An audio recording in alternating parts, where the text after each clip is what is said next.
President Volodymyr Zelensky has suggested that the parts of Ukraine under his control should be taken under the NATO umbrella to try and stop the hot phase of the war.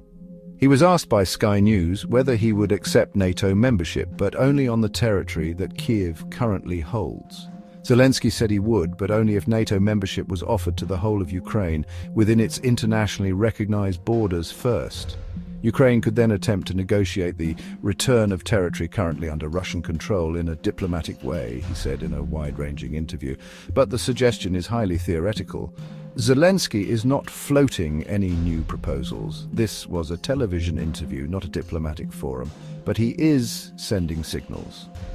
Whether NATO would ever consider such a move is highly doubtful. Ukraine has never considered such a proposal because no one has officially offered it to us, Zelensky said.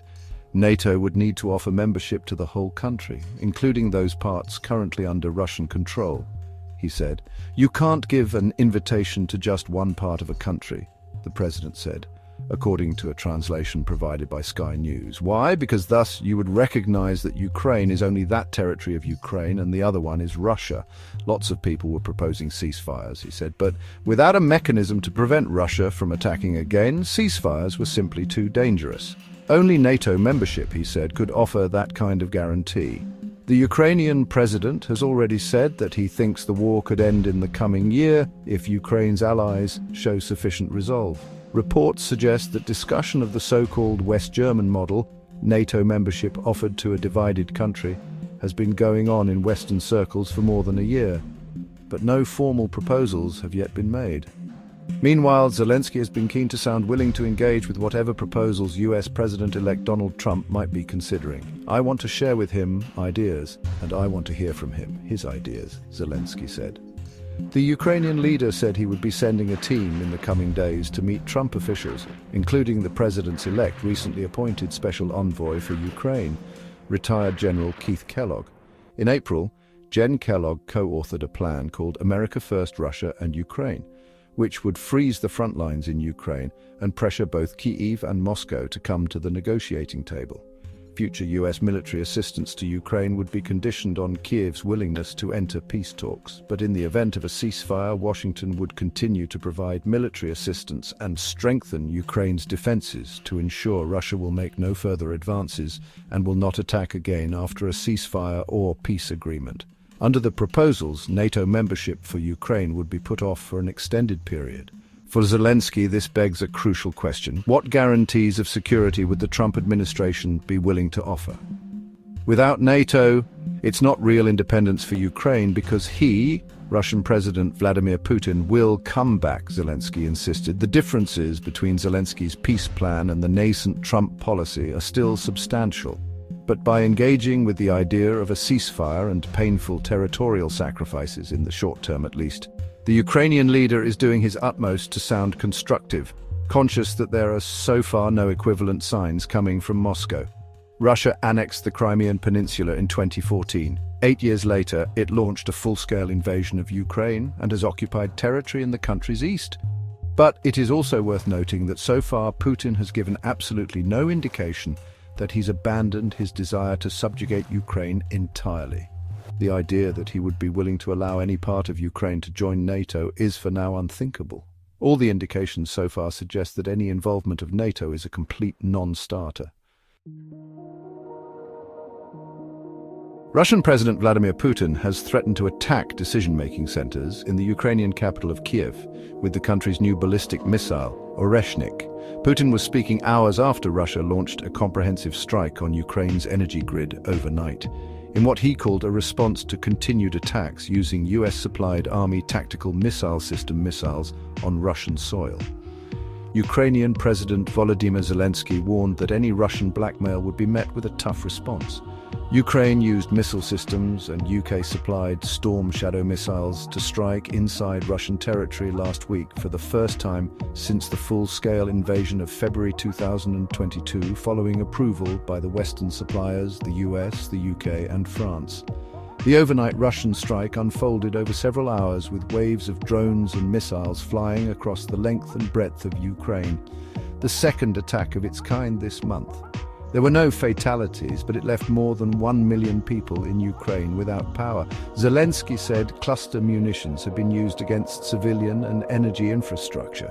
Cluster warheads are a particularly dangerous type of Russian weaponry used against civilians, he said, adding that they significantly complicated the work of rescuers and repair crews. Putin said the Russia attack, involving 90 missiles and 100 drones, also included the Oreshnik, a new ballistic missile which, according to Putin, cannot be intercepted. US officials believe Russia is likely only to have a small number of the experimental Oreshnik missiles and would need time to produce more of them. Responding in his nightly address, Zelensky said Putin has no interest in ending this war and has sought to prevent others from ending this war. His escalation now is a form of pressure aimed at eventually forcing the President of the United States to accept Russia's terms. The Russian leader also said Moscow would not allow Ukraine to get nuclear weapons, and if it ever did, would use all means of destruction at Russia's disposal, according to Russia's state-run news agency, RIA. This is thought to be a reference to reports in the New York Times newspaper last week that unnamed Western officials had suggested giving Ukraine nuclear weapons before US President Joe Biden leaves office in January. Zelensky has also repeatedly complained that the 1994 Budapest Memorandum, by which Ukraine gave up its nuclear weapons inherited from the USSR, had left the country without the necessary security. The Russian attacks caused explosions in several cities, including Odessa, Kharkiv, and Lutsk. Kyiv was also the target of attacks, but Ukrainian authorities say all missiles targeting the capital were intercepted. Kyiv's military administration said the attack lasted almost 9.5 hours. At least 12 areas across Ukraine, including 3 western regions, were hit, and Energy Minister Herman Halushchenko said emergency power outages had been introduced. Elsewhere, the head of the Rivne administration, Alexander Koval, said electricity supplies had been cut to more than 280,000 people in the western region. In the Lviv region, as many as 523,000 homes and businesses were without electricity, according to regional head Maxim Kozitsky. In Kherson, authorities said they could be left without electricity for days. Ukrainian authorities have responded by implementing preemptive emergency power cuts in order to minimize damaging overloads to the country's grid. Temperatures are dropping and the country has already experienced its first snowfalls, but the full force of Ukraine's famously harsh winter has not yet been felt. Ukrainian officials fear another concerted Russian attempt to deplete the power grid as winter arrives. They have been warning for some time that Russia has been stockpiling cruise and ballistic missiles in order to launch coordinated and countrywide attacks on Ukraine's energy system. A week of massive changes in Ukraine war, and why they all matter.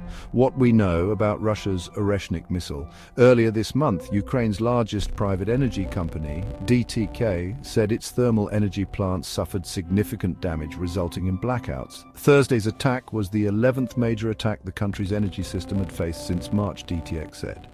Since Russia's full-scale invasion of Ukraine, its plants have been attacked more than 190 times. DTK added that the European Commission and the US had given them up to €107 million, £89 million of equipment aid to restore power. Having already endured 2.5 bitter winters since Russia's full-scale invasion in February 2022, Ukrainians are bracing themselves for another.